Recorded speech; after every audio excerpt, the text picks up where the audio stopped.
Shalom, Bapak Ibu Saudara yang dikasihi oleh Tuhan. Berjumpa kembali dalam renungan keluarga Kristen. Kita bersyukur untuk semua kebaikan Allah. Dan mari kita bersama berdoa sebelum kita merenungkan firman-Nya. Mari kita berdoa. Bapa kami yang di sorga, terima kasih untuk pertolongan-Mu, terima kasih penjagaan-Mu. Sepanjang malam kami bisa istirahat dan kami bisa menikmati hari yang baru dalam kebaikan Tuhan. Hari ini kami mau merenungkan firman-Mu. Tuhan Yesus, tolonglah kami, Tuhan berkatilah kami. Kami mohon pimpinan Tuhan untuk memimpin kami mengerti firman-Mu ini. Hamba-Mu bersama Bapak Ibu Saudara di tempat masing-masing. Tuhan Yesus, tolong kami dan berikan kami kekuatan untuk kami memahami firman Allah. Demi nama Tuhan Yesus Kristus. Amin.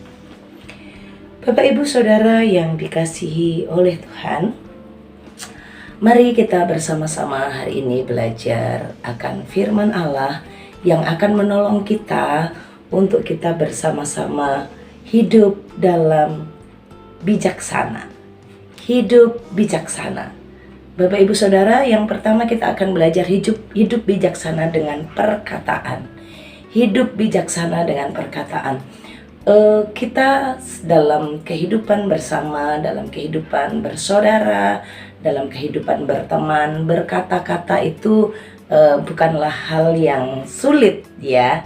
Tetapi bagaimana sebenarnya sulitnya perkataan ini adalah di akibat-akibatnya. Ada orang-orang dengan tipe-tipe karakter-karakter tertentu cepat berbicara, lalu nanti sesudah itu baru memikirkan, oh iya kenapa tadi aku mengucapkan itu. Sesudah itu menyesal sekali gitu ya. Atau ada orang yang sebenarnya membutuhkan respon cepat, tapi terlalu lama berpikir sehingga berbicaranya lambat menyampaikan pernyataan-pernyataan. Bagaimana hari-hari ini kita akan bersama-sama belajar hidup bijaksana dengan nasihat-nasihat yang diberikan oleh Raja Salomo dalam hikmatnya. Kita akan bersama membaca Amsal pasal yang ke-6. Kita akan bersama membaca Amsal yang ke-6. Kita akan memperhatikan di dalam ayat yang pertama sampai dengan ayat yang kelima.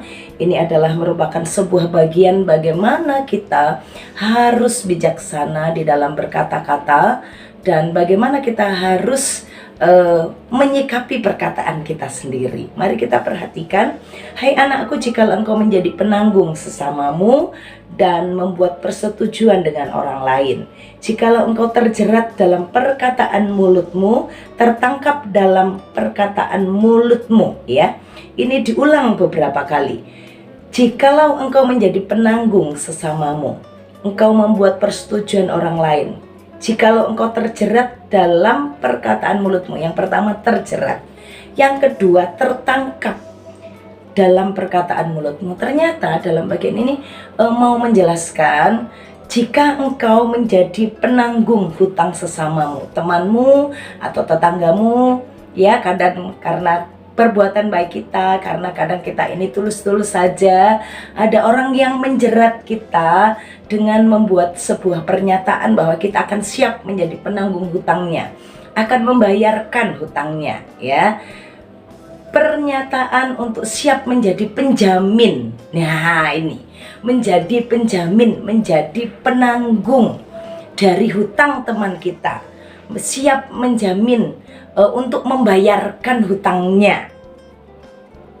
Perkataan untuk siap menjadi penjamin hutang, siap untuk membayarkan hutangnya dan membuat persetujuan. Persetujuan ini adalah bukan hanya sekedar ucapan, tapi juga perjanjian dengan orang lain. Di sini menunjukkan tentang berkata-kata siap menanggung atau membayar hutangnya dan juga membuat perjanjian dengan orang asing. Berjanji dengan perkataan kita, berjanji dengan ucapan-ucapan kita, tetapi perjanjiannya terhadap orang asing, terhadap orang lain, perjanjian gitu ya. Nah, kadang-kadang dalam hidup kita, jika kita mengalami hal ini, kalau kamu sudah terlanjur berjanji menanggung hutang sesamamu, menjadi penjamin hutang sesamamu, dan kamu tidak sanggup membayarnya, atau kamu sudah membuat sebuah persetujuan, perjanjian dengan ucapanmu, dan mungkin perjanjian itu juga tertulis ya. Dikatakan begini, ini sebenarnya adalah sebuah jerat, pernyataan untuk menjadi penjamin hutang, menanggung membayar hutang sesama. Itu sama seperti burung yang terjebak dalam sebuah perangkap, atau sama seperti kijang yang jatuh ke dalam tangkapan. Maka dituliskan dalam ayat yang kedua, itu orang yang sudah menjadi penanggung hutang sesama atau membuat perjanjian dengan orang asing, itu adalah sama seperti orang yang terjerat dalam perkataan mulut, dan perkataan mulut itu seperti tertangkap.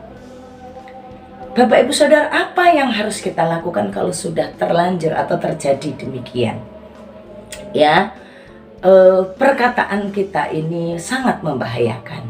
Maka kita harus berjuang melepaskan diri. Jangan santai-santai. Ini kan kalau sudah terjadi ya, lepaskanlah dirimu karena engkau telah jatuh ke dalam genggaman sesamamu. Pergilah, berlututlah, desaklah sesamamu.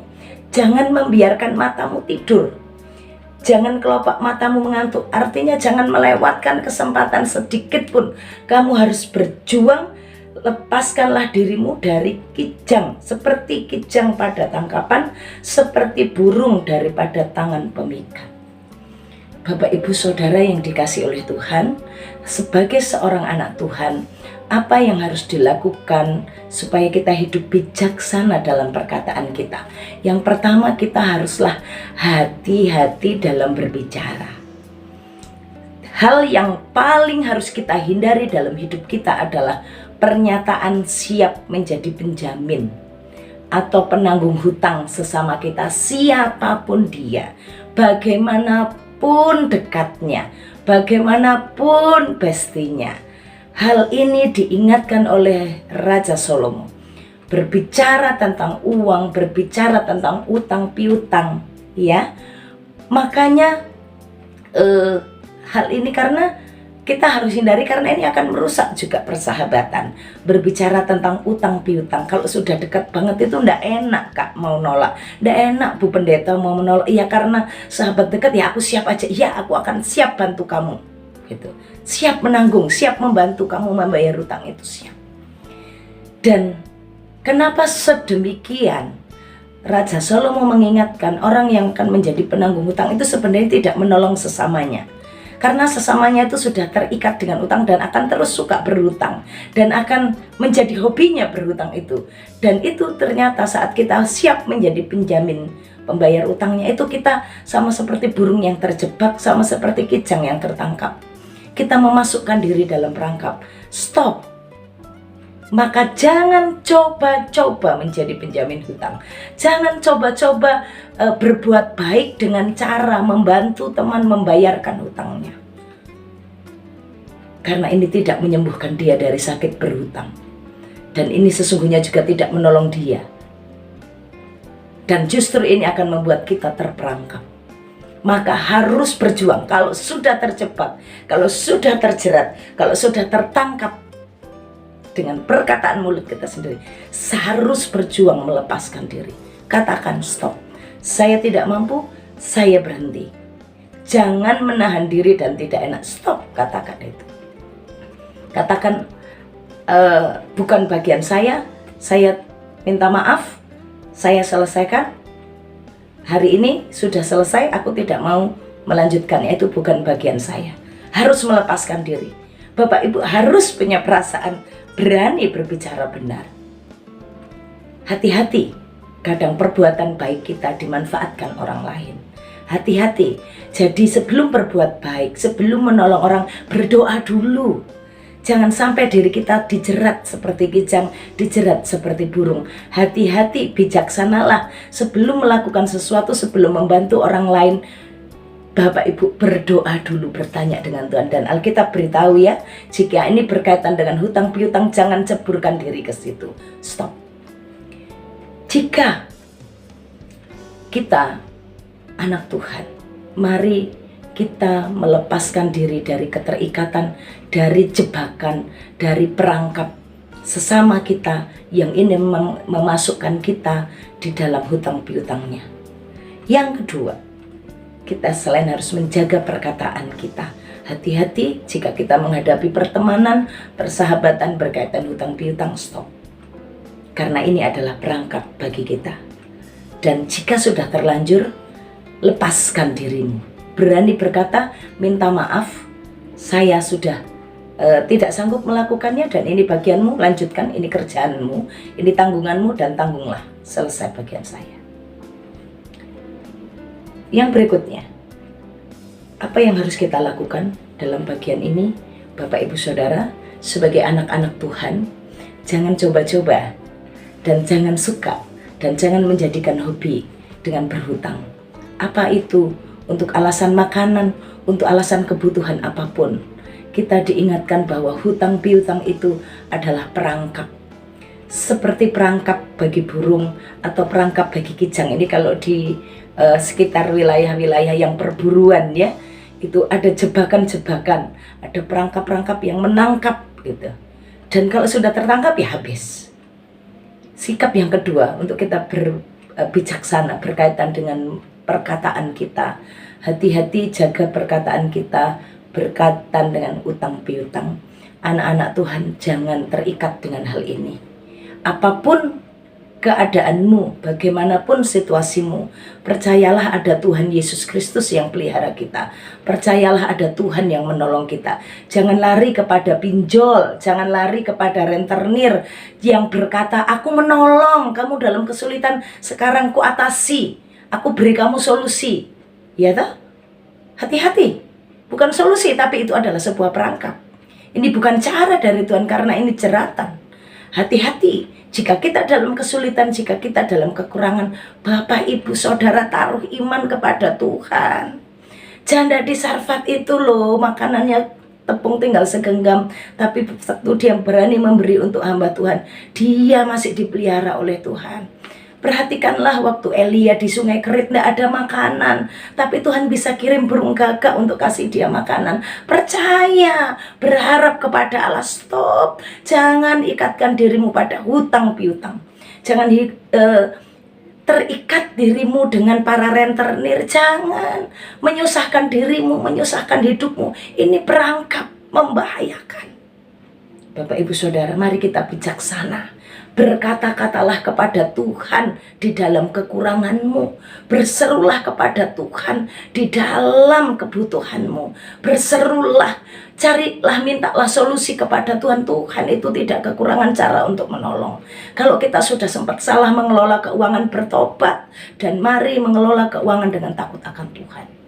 Bapak Ibu Saudara yang dikasihi oleh Tuhan, hati-hati dengan perkataan, bijaksanalah dengan perkataan. Jangan melibatkan diri dalam perkataan kita terhadap orang yang berhutang piutang. Yang kedua, mari kita juga jaga diri untuk tidak meminta tolong, tidak berseru, tidak memberi diri untuk berhubungan, membuat perjanjian apapun dengan pihak yang membuat kita berhutang. Berserulah, mintalah solusi kepada Tuhan Yesus. Mintalah, kamu akan mendapat. Ketoklah, Tuhan akan menjawab. Pintu akan dibukakan. Datang pada Tuhan. Tuhan Yesus adalah tempat solusi terbaik. Jangan berpikir, ini masalah makan, masa Tuhan kasih. Percaya, Tuhan bisa tolong kita. Tuhan punya banyak cara untuk memberkati pekerjaan Bapak Ibu Saudara. Saudara-saudara muda, jangan takut engkau kehilangan gengsi, engkau tidak memiliki apa yang seperti dimiliki oleh temanmu. Tapi terus dekatlah dengan Tuhan. Jangan menjerat dirimu untuk terus pinjol, dan pinjol. Tapi carilah Tuhan. Carilah Tuhan. Jangan cari rentenir atau pinjaman apapun, pakai bunga apapun lah itu. Itu akan menjerat Bapak Ibu dan Bapak Ibu tidak akan pernah terlepas. Bapak Ibu Saudara, kita punya Tuhan yang sanggup menolong kita. Tuhan Yesus memberkati. Mari kita berdoa. Bapa di sorga, kami bersyukur untuk firman-Mu, beri kami hikmat. Ada perkataan-perkataan yang harus kami jaga. Kami harus mengeluarkan diri kami berjuang saat perkataan-perkataan kami sudah menjerat, mengikat, berhubungan dengan orang yang berhutang atau piutang. Tuhan tolong Bapak Ibu Saudara, Tuhan berkati, dan Tuhan berkati kami semua untuk bijaksana dalam berkata-kata.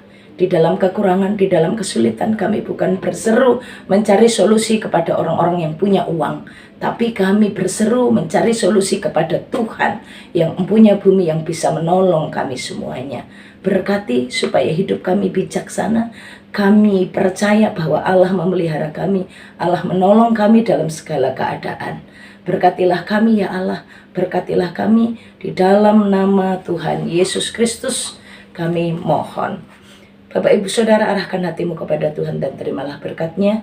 Tuhan memberkati engkau dan melindungi engkau. Tuhan menyinari engkau dengan wajah-Nya dan beri engkau kasih karunia. Tuhan menghadapkan wajah-Nya kepadamu dan beri engkau damai sejahtera. Amin. Tuhan Yesus memberkati. Shalom.